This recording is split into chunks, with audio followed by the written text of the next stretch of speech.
Como hemos venido compartiendo, mis amados hermanos, hemos visto algunos de los atributos de Dios. Es necesario poder conocer al Dios que adoramos. Es necesario.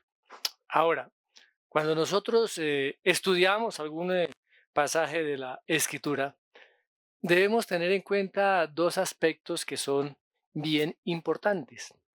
El primero es que Dios es el rey. Él es el monarca. Él es el que gobierna todo. Él es el que tiene todo el poder. Todo lo que ocurre en el universo, Él lo conduce, Él lo dirige. Y la palabra dice que lo dirige de acuerdo a su propia voluntad. Y que la voluntad de Dios es buena, es agradable y esa voluntad es perfecta. Y el segundo aspecto que debemos tener en cuenta es que Dios habla.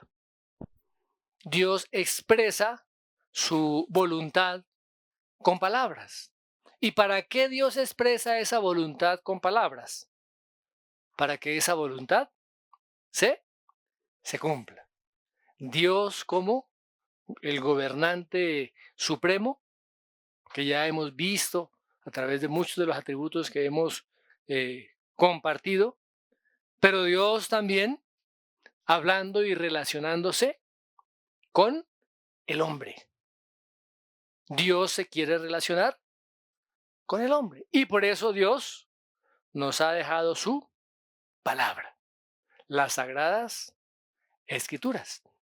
En la antigüedad, los reyes, ellos eran quienes establecían las leyes, ellos eran quienes dictaban los decretos, ellos eran los jueces, también los fiscales. Y básicamente el rey dictaba o establecía, por decirlo así, el aspecto cultural de su reino. ¿Eh? Cómo quería que su gente, sus súbditos, pudieran vivir. Pero también ese rey se relacionaba de manera cercana con sus súbditos cuando él hablaba, cuando por ejemplo daba esos discursos a todo el pueblo. Ahora, ¿qué hace Dios? Dios ha creado todo ese ámbito para que el hombre viva y es quien lo gobierna y es quien lo ha establecido.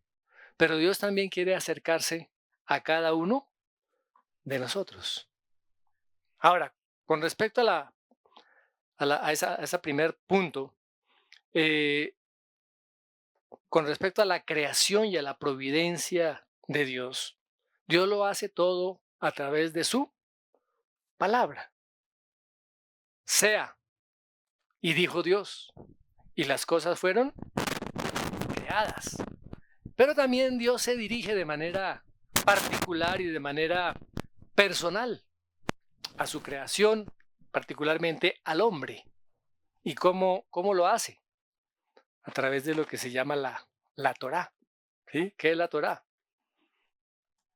La Torá traduce la palabra ley, ¿cierto? Que son instrucciones que Dios ha dado a su pueblo. ¿Mm? El primero es que parte de esa Torá es ley. ¿Sí? O sea, mandamientos, prohibiciones, con las correspondientes bendiciones y también con las correspondientes sanciones. ¿Sí? Otra parte son promesas, las promesas de Dios, que hay promesas que son favorables, pero también hay promesas que son desfavorables. Y hay promesas que son también condicionadas o hay promesas que son incondicionales. Y un tercer aspecto es el testimonio. O sea, lo que Dios dice o lo que los hombres también escribieron y dijeron acerca de lo que ellos hicieron, de sus actos, de sus propósitos, de las expectativas. Ahora, La palabra de Dios, las Sagradas Escrituras, va dirigida particularmente al hombre, va dirigida a nosotros. Y esa palabra es un instrumento tanto de comunión para nosotros como también de gobierno. Ahora, a pesar de que Dios es un rey supremamente exaltado, majestuoso y todos los demás atributos que ya hemos visto, Dios quiere acercarse y relacionarse con el hombre. ¿Cómo podemos nosotros andar con alguien que no conocemos? La intención de Dios es que nosotros lo podamos conocer, porque Él nos conoce. Miremos lo que dice el Salmo 139. Miremos los primeros 4 versículos. Dice, oh Señor, tú me has escudriñado y conocido. Tú conoces mi sentarme y mi levantarme. Desde lejos comprendes mis pensamientos. Tú escudriñas mi senda y mi descanso y conoces bien todos mis caminos. Aún antes de que haya palabra en mi boca, oh Señor, tú ya la sabes toda. Dios nos conoce perfectamente. No hay nada en nosotros que Dios no conozca. Pero hay un problema. Nosotros no podemos conocer a Dios a menos que Él se dé a conocer. Para que haya una relación y una relación de acercamiento y de comunión, es necesario que las dos personas se puedan conocer. Y precisamente Dios nos habla es para que nosotros lo podamos conocer. Cuando usted se enamoró de la persona que hoy es su cónyuge, me imagino que no fue a punta de señas, sino hablando, hablando, expresando lo que había en su corazón, expresando la manera como usted ve la vida, expresando y manifestando los proyectos, los planes, los propósitos que tenía para su vida. ¿Para qué? Para darse a conocer. Pero usted también tenía que escuchar a la otra parte, a ver si se ajustaba, si cuadraba con las expectativas suyas, si no, chao, mijitica, ¿no? Por eso es necesario que si va a haber comunión, esas dos personas se conozcan. Y Dios nos habla. ¿Para qué Dios nos habla? Para que nosotros lo podamos conocer.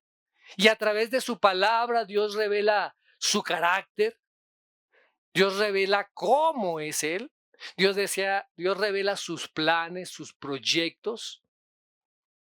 Ahí está revelado en las Sagradas Escrituras. Y a través de ese conocimiento que Dios muestra y revela y nos revela, podamos nosotros acercarnos a Él. Somos atraídos hacia Él, somos instruidos. Y no solamente eso. Recuerdan que también cuando entablamos esas primeras conversaciones de acercamiento, de amistad y de noviazgo, pues comenzábamos a averiguar de la familia, ¿no? ¿Y qué hace su papá, su mamá, sus abuelos? Sí, claro, mira a ver qué intereses había, ¿no?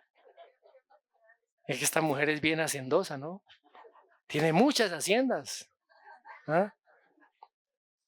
Es necesario conocer también de el pasado. Y Dios en su palabra, Él nos lo ha mostrado. Lo que Él hizo. Está escrito en todo el Antiguo Testamento. Y para nosotros también ya es pasado todo lo de el Nuevo Testamento.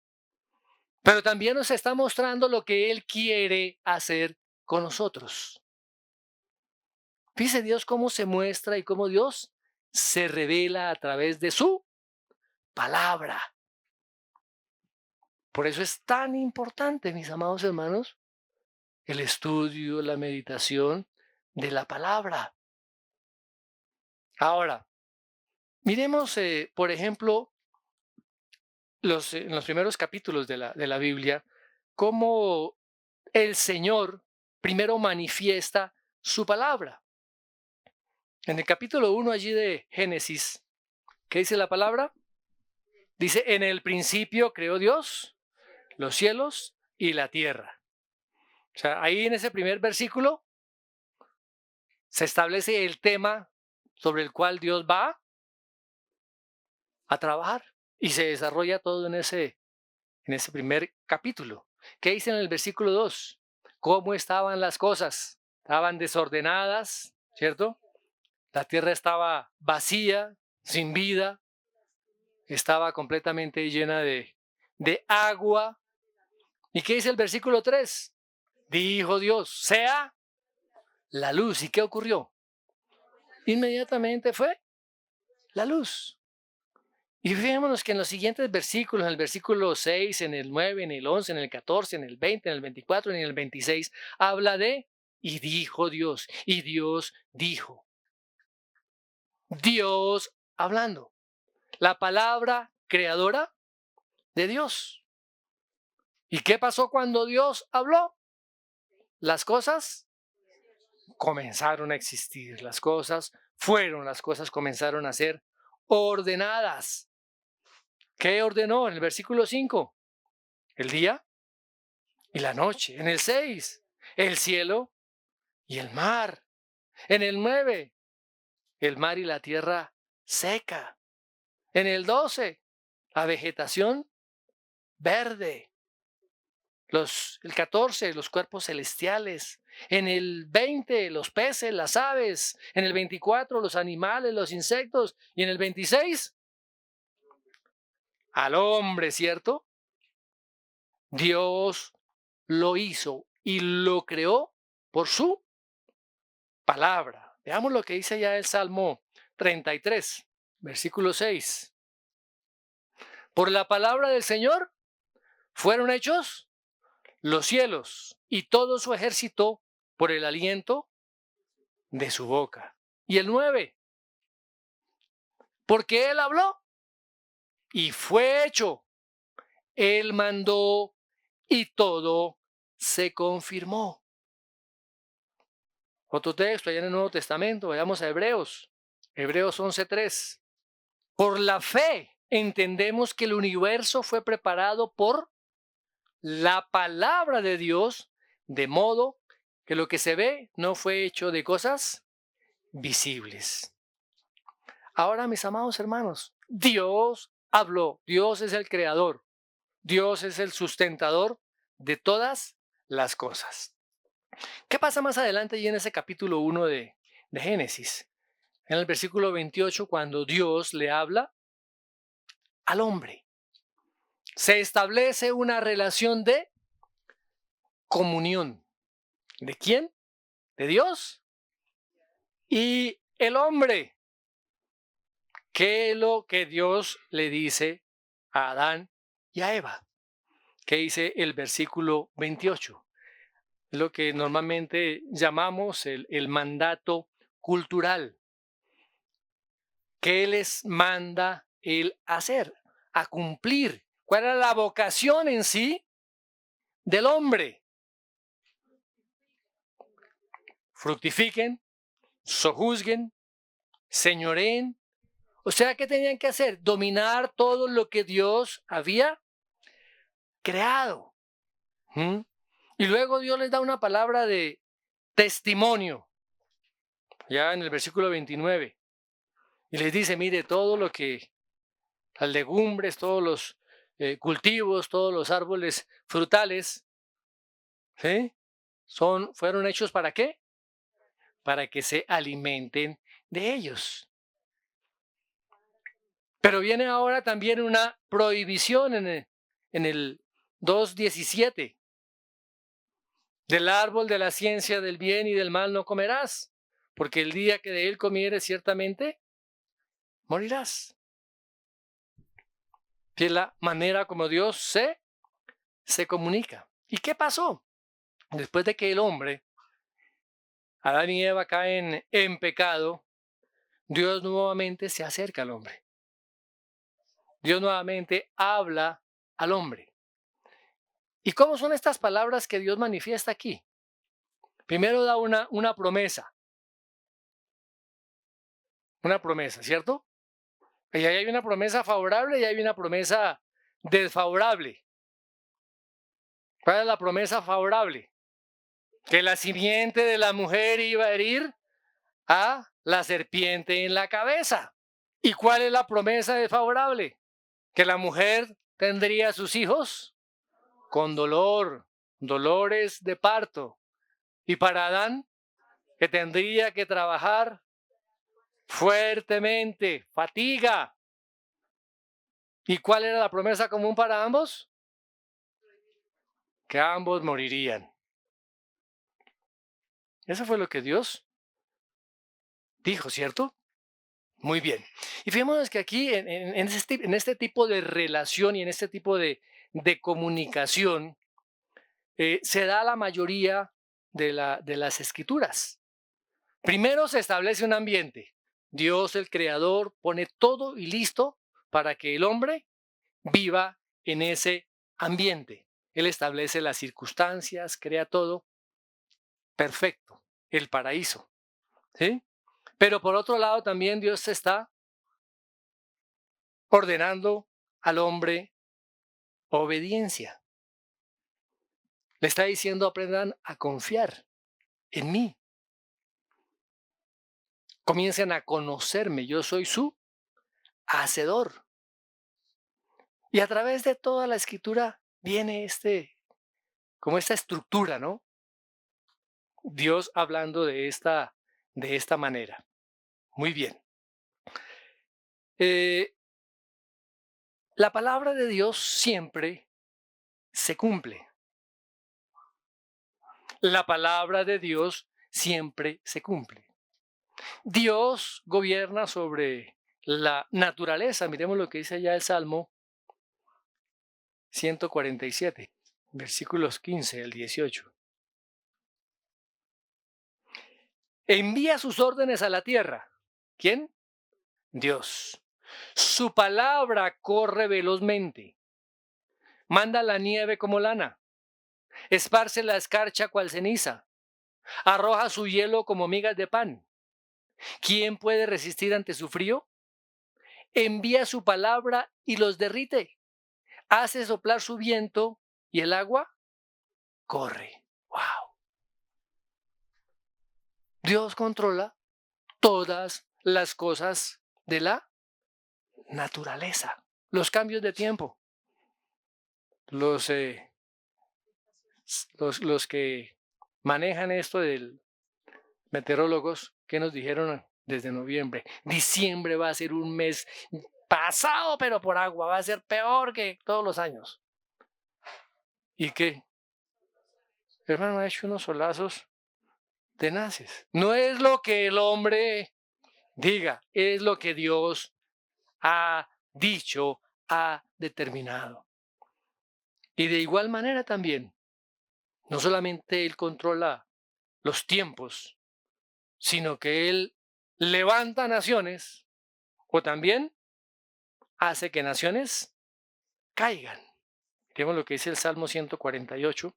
Fuego y granizo, nieve y bruma, viento tempestuoso que cumple su palabra. Nuevamente, la palabra de Dios cumpliéndose. Y Jeremías 1:10. Cuando Dios hace el llamado a Jeremías, Él lo llama a que desarrolle en el pueblo de Israel una función de profeta.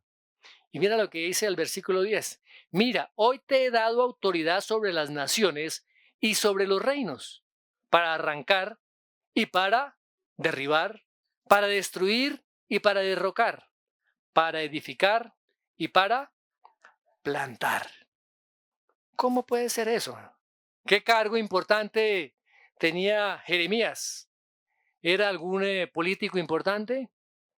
¿Era algún estadista? ¿Era algún rico o algún portentado mundial como los tenemos hoy en día? ¿Qué tenía que hacer él? Tenía que desarrollar la función del profeta. ¿Y cuál es la función del profeta? Mire lo que dice el versículo 7. Pero el Señor me dijo, no digas soy joven, porque a donde quiera que te envíes, irás. Y todo lo que te mande, dirás. ¿Qué hace el profeta? El profeta llevaba la palabra de Dios. La palabra de Dios. El profeta era el encargado de escuchar la palabra de Dios y traer esa palabra de Dios al pueblo. Y si esa palabra era palabra de Dios, esa palabra se cumpliría, mis amados hermanos. También en el capítulo 55 de Isaías, dice, porque como descienden de los cielos la lluvia y la nieve, y no vuelven allá, sino que riegan la tierra, haciéndola producir y germinar, dando semilla al sembrador y pan al que come, así será mi palabra que sale de mi boca. No volverá a mí vacía sin haber realizado lo que deseo y logrado el propósito para el cual la envié. ¡Wow! La palabra de Dios es una palabra ejecutiva. ¿Qué significa eso? ¿Qué significa que es ejecutivo? Acuérdense que aquí tenemos un poder ejecutivo, ¿no? En nuestro país. El que hace que las cosas se lleven a cabo. Y la palabra de Dios es una palabra ejecutiva. ¿Mm? Y que tiene una vigencia actual. Porque la palabra de Dios es la palabra que gobierna el mundo. Y es la que determina también nuestras propias vidas. Ojo con eso. Ok. Ahora, la palabra de Dios,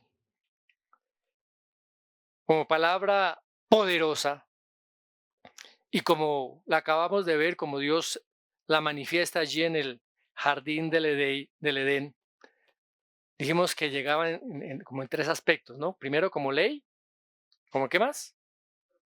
Como ley, como promesa y como testimonio. Y como testimonio. Como ley, por ejemplo, lo vemos en el monte Sinaí, ¿sí?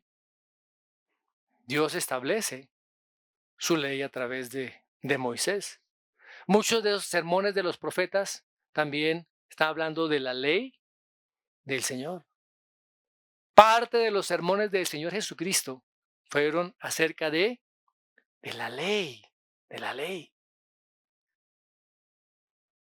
Pero también parte de esa enseñanza fue acerca de el arrepentimiento. Miremos lo que dice allá Hechos 17:30.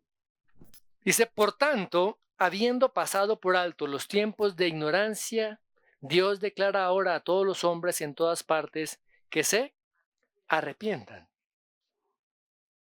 El arrepentimiento, el creer en el Señor Jesucristo, primera de Juan 3:23, y este es su mandamiento, que creamos en el nombre de su Hijo Jesucristo y que nos amemos unos a otros como Él nos ha mandado.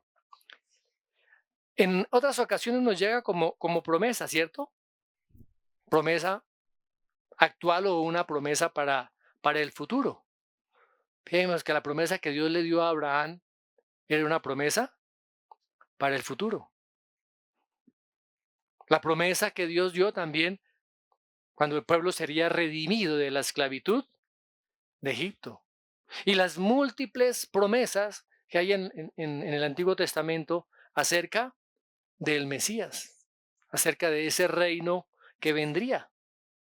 Y ahora las promesas que están en el Nuevo Testamento.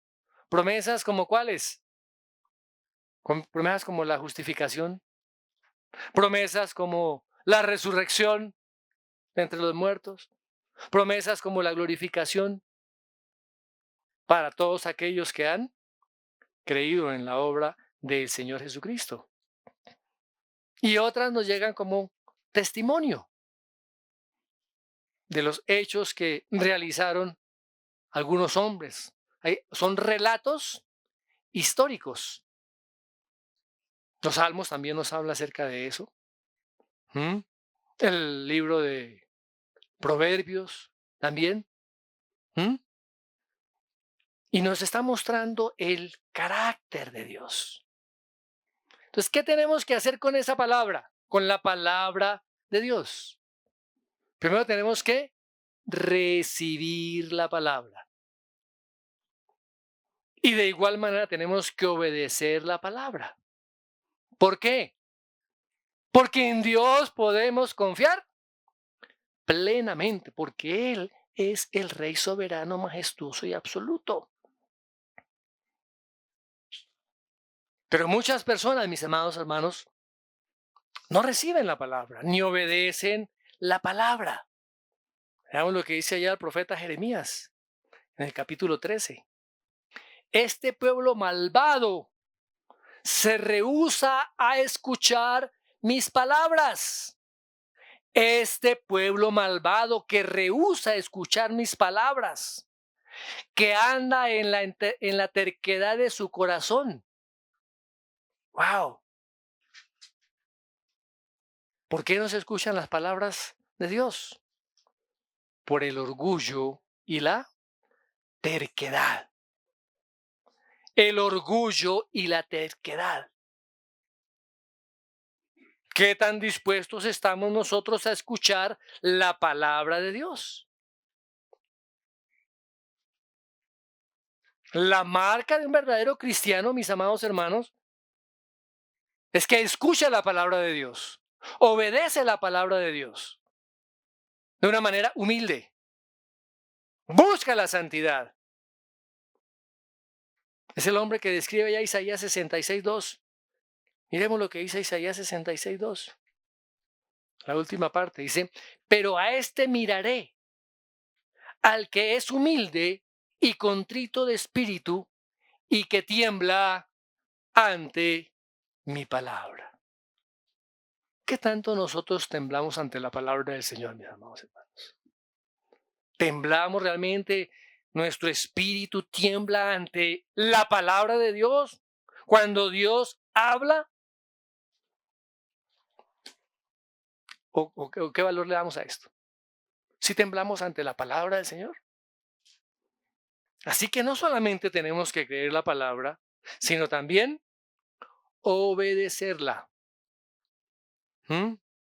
¿Y por qué? Podríamos preguntarnos, como preguntan los niños cuando están pequeños, cuando están en cierta edad, ¿no?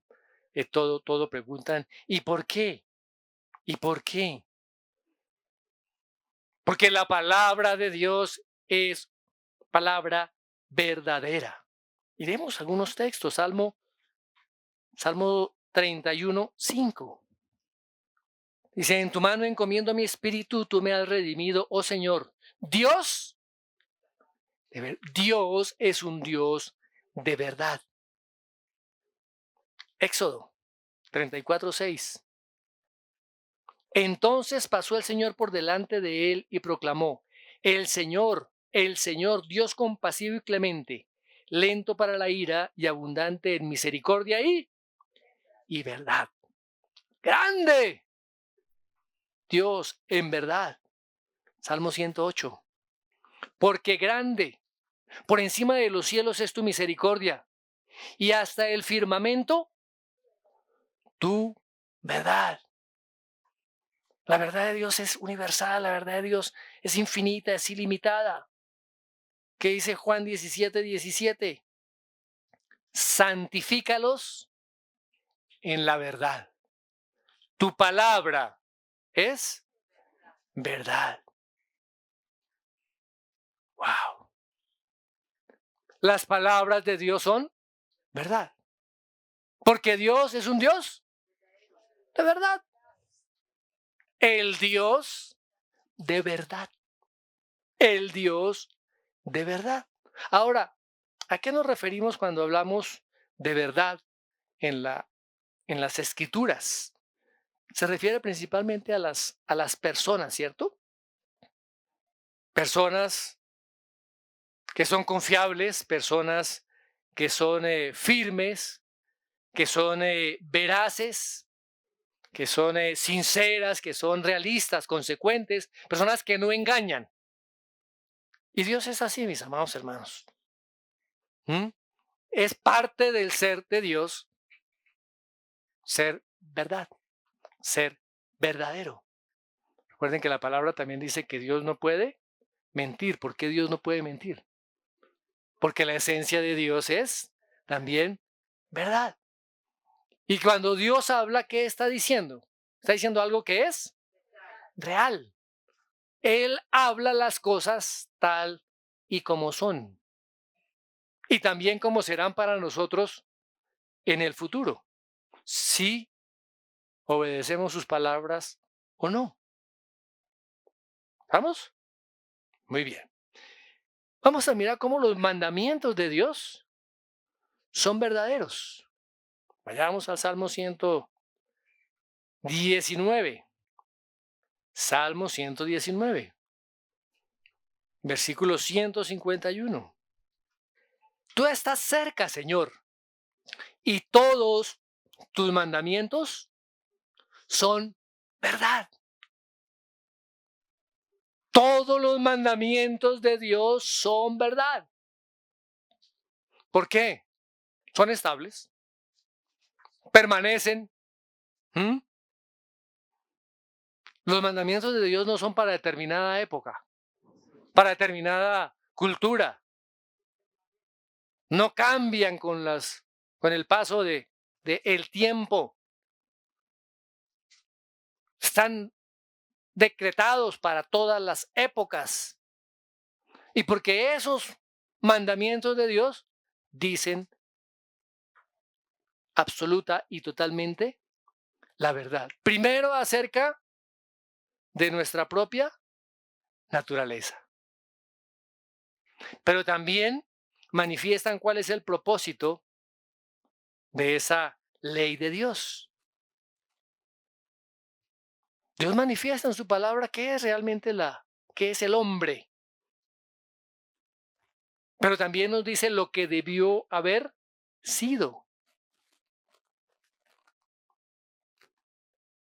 Nos guarda, nos protege de la autodestrucción moral. Dios nos ubica en un hoy con base en su palabra. ¿A cuánto les gusta hacer aquí ejercicio? O que hacen ejercicio regularmente. Bueno, qué bueno. ¿Cuántos también comen sanamente? Ya lo hemos explicado. Bueno, un porcentaje ya más pequeño. ¿Cuántos tienen un adecuado descanso? Como que ninguno aquí descansa, ¿no? Fíjense, mis amados hermanos, nuestro cuerpo requiere una rutina para que funcione bien. Si yo no me alimento bien, si yo no hago ejercicio, si yo no descanso lo suficiente, pues comenzará a haber fallas en nuestro organismo. Y si fuera eso, me gusta echarme mis copas, ¿cierto? O meter drogas, o comer una cantidad de basura como la que hoy en día venden, ¿cómo va a terminar? Muerto. La enfermedad me va a llevar finalmente a la muerte. ¿Sí? Eso lo podemos ver en nuestro cuerpo físico. Ahora, ¿cómo podemos mirar y comparar esto con nuestra parte espiritual? Fuimos nosotros creados para llevar la imagen de Dios. Fuimos creados para llevar la imagen de Dios y debemos funcionar así. ¿Qué significa eso, mis amados hermanos? ¿Mm? Adorando, sirviendo,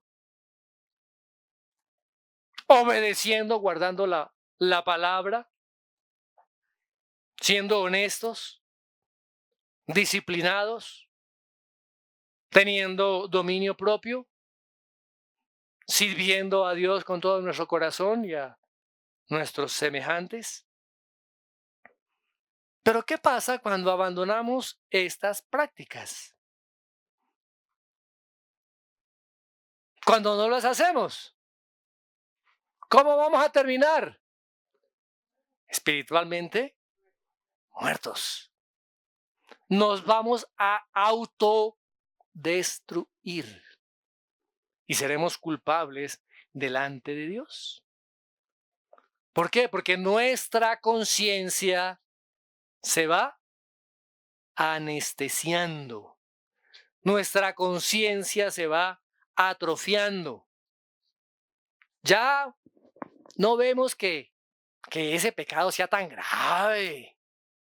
Y comenzamos a relajarnos. Cuando la palabra de Dios es enfática y categórica. Hoy se cree, se piensa que pues el robar pues no es malo. Robe, pero robe poquito. Se le dice a los políticos, ¿no? Hermano, el robar es un pecado. Y es un pecado que lleva a la muerte. Sea poquito o sea mucho lo que robe. Fíjese cómo se va anestesiando y se va atrofiando la conciencia. Tremendo, mis amados hermanos. Ahora, nosotros como cristianos, ¿será que vamos relajando esa palabra de Dios, esos mandamientos de Dios? Ah, pero ¿qué tiene de malo echarnos unas cervecitas? Eso no pasa nada, ¿cierto? ¿Qué tiene de malo esto o aquello?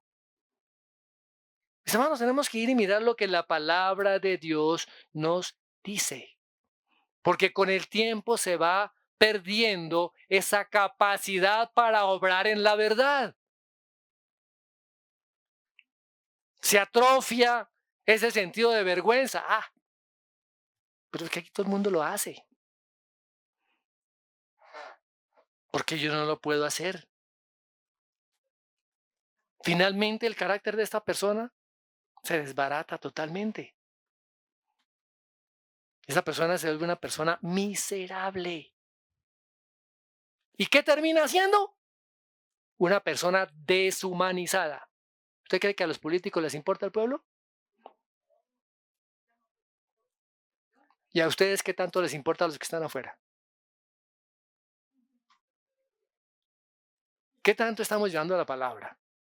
¿Qué tanto estamos compartiendo con aquellos que necesitan verdaderamente conocer al Cristo vivo? Porque a veces nos parecemos a ellos. Desde que yo esté bien, coma yo y coma mi macho, así no coma mi muchacho. ¿Mm? Hay un autor que dice lo siguiente. Dice, ¿un santo o un bruto? Dice, esta en definitiva es la única elección. Y todos, tarde o temprano, en forma consciente o inconsciente, hacemos la opción por uno o por otro. Hoy en día sostendrán algunos, en nombre del humanismo, que la moralidad sexual puritana de la Biblia es hostil a la consecución de la verdadera madurez humana y que algo más de libertad abre el camino hacia un vivir más rico.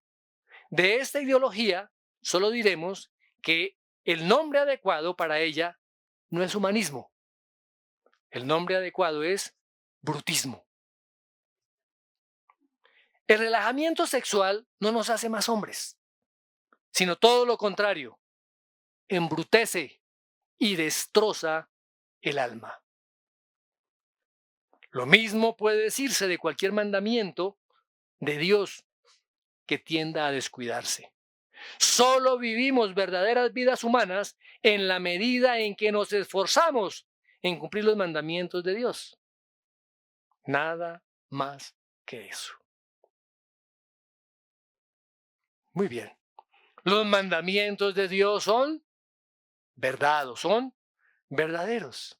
Pero también las promesas de Dios son verdad. ¿Qué dice Hebreos 10:23? Fiel es el que prometió. ¿Cómo es la fidelidad de Dios? Dice en el Salmo 36:5 que es hasta las nubes, que es permanente, que es continua. Ya Lamentaciones 3:23 dice que es de generación en generación. ¿Y cómo se manifiesta esa fidelidad de Dios hacia el hombre? ¿Cómo? Porque Dios cumple sus promesas. Dios es un Dios que cumple sus pactos. Dios es un Dios que cumple sus promesas. Él nunca falla. Su palabra nunca falla.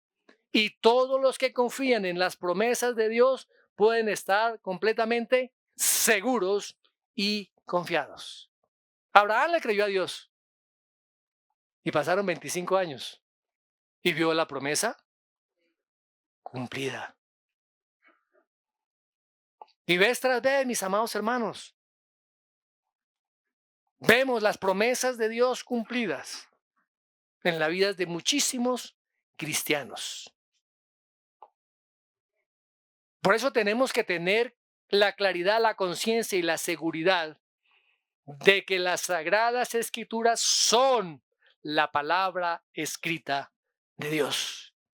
Y que las promesas que están aquí en esta palabra, esas promesas son base para vivir nuestra vida de fe, para fortalecernos cada día, para confiar en esas promesas que Dios ha hecho. ¿Qué tanto confiamos en las promesas, mis amados hermanos? ¿Qué tanto oramos nosotros con respecto a las promesas de Dios? Si nosotros estamos enfocados en esas promesas de Dios, creemos firmemente en esas promesas de Dios, muchos no viviríamos afanados, estresados, con ansiedad o depresión. Estaríamos enfrentando la vida de otra manera. Porque en las promesas de Dios podemos tener nuestra mente tranquila, sereno, moreno, como dicen por ahí, ante cualquier cambio, ante cualquier situación, nuestro espíritu fortalecido. No desfalleceríamos ante las presiones que tenemos cada día en nuestras vidas. Pero porque la gente se desvanece, la gente se escurre en su vida cristiana, mis amados hermanos, ante las presiones que se presentan, porque no las creen. Y muchos ni siquiera las conocen o se han olvidado de esas promesas. ¿Cuántas promesas hay en la palabra del Señor? Promesas para nuestro alivio, promesas para nuestro consuelo, promesas para nuestro fortalecimiento. Y qué ventaja tan grande sería conocer esas promesas de Dios cuando oramos con el Señor, cuando nos relacionamos con Él. Dice que el Señor Jesucristo siempre decía, mi Padre me escucha. Gracias, Padre, porque tú me escuchas. Y tenemos que tener también la seguridad de que Dios nos escucha cuando estamos orando de acuerdo a su palabra. O sea, no es orar de acuerdo a nuestras palabras. Es orar de acuerdo a la palabra de Dios. Dios coloca esos anhelos, esos deseos en nuestro corazón. Y hay palabras de bondad, de misericordia, de perdón, de restauración, de fortaleza. Podemos ir en súplica a Él. Y podemos decirle, Señor, tu palabra, Señor, dice esto. Podemos pedir esa gracia del Señor y ir en cualquier caso de manera particular delante del Señor. Pero ¿sabe cuál ha sido un ataque de Satanás en estos últimos siglos? Que ya muchos creen que esto no es la palabra de Dios, ¿cierto? Entonces, si esto no es la palabra de Dios, como dicen, apague y vámonos. Pero como cristianos debemos tener la completa y absoluta seguridad.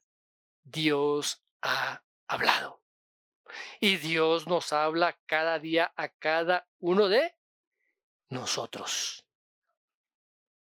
Y Dios quiere que tengamos una vida abundante. Yo he venido para que tengan vida y vida abundante. Meditar en esas promesas del Señor. Meditar y orar con base en esas promesas de Dios. Amén. Ahora, ¿qué es verdaderamente ser un cristiano? ¿Qué es ser cristiano para usted? Y estas definiciones que encontré aquí me parecen supremamente interesantes. Se las voy a leer. Dice, se lo puede describir desde muchos ángulos, pero por lo que hemos dicho resulta claro que podemos abarcarlo todo diciendo que es una persona que acepta la palabra de Dios y vive amparado en ella. Se somete sin reserva a la palabra de Dios que está escrita en el libro de la verdad. Cree su enseñanza, confía en sus promesas, sigue sus mandamientos. Sus ojos se dirigen al Dios de la Biblia como su Padre y hacia el Cristo de la Biblia como su Salvador. Dirá, si se le pregunta, que la palabra de Dios no solamente lo ha convencido de pecado, sino que le ha asegurado el perdón. Su conciencia, como la de Lutero, está cautivada a la palabra de Dios y aspira como el salmista a que su vida toda esté en línea con ella. Ojalá fuesen ordenados mis caminos para guardar tus estatutos. No me dejes desviar de tus mandamientos. Enséñame tus estatutos. Hazme entender el camino de tus mandamientos. Inclina mi corazón a tus testimonios. Sea mi corazón íntegro en tus estatutos. Las promesas están delante de él cuando ora. Y los preceptos están también delante de él cuando se mueve entre los hombres. Sabe que además de la palabra de Dios, que le habla directamente por las escrituras, la palabra de Dios ha salido también a crear y a controlar y ordenar las cosas que lo rodean. Pero como las escrituras le dicen que Dios dispone todas las cosas para su bien, el pensamiento de que Dios ordenando todas sus circunstancias no le trae más que gozo. Es un hombre independiente, porque usa la palabra de Dios como piedra de toque para probar los diversos puntos de vista que se le ofrecen. Y no acepta nada que no esté seguro de que recibe la sanción de la Escritura. ¡Wow! ¡Qué tremenda descripción de un cristiano! ¡Qué tremenda descripción de un cristiano! Ahora viene la pregunta. ¿Encajamos en esta descripción? Miremos nuestras conciencias. Pensemos un poquito y meditemos realmente, mis hermanos. Porque Dios nos está llamando a ser esta clase de cristianos, a ser esta clase de hombres y mujeres que conocen, que confían, que creen plenamente en su palabra, porque es la palabra de Dios. Y si Dios lo ha dicho, así será. Amén. Padre, te damos gracias por tu palabra, oh Dios, por ser el Dios verdadero, el Dios de la verdad, por tus palabras porque son verdaderas. Gracias porque podemos confiar plenamente en ti, a pesar de lo que el mundo nos diga, Señor. Te rogamos, Señor, que esa palabra o tus palabras sean afirmadas en nuestro corazón, sean escritas en nuestro corazón y que cada día, como leíamos con el salmista, anhelemos esas palabras. Que cada día podamos desearlas con todo nuestro ser, oh Dios. Gracias, amado Dios. Gracias por lo que estás haciendo en nuestras vidas y por lo que harás en la vida de otros, también por las palabras que tú pondrás en nuestra boca para esas personas. Gracias en el nombre de Jesús. Amén. Y amén.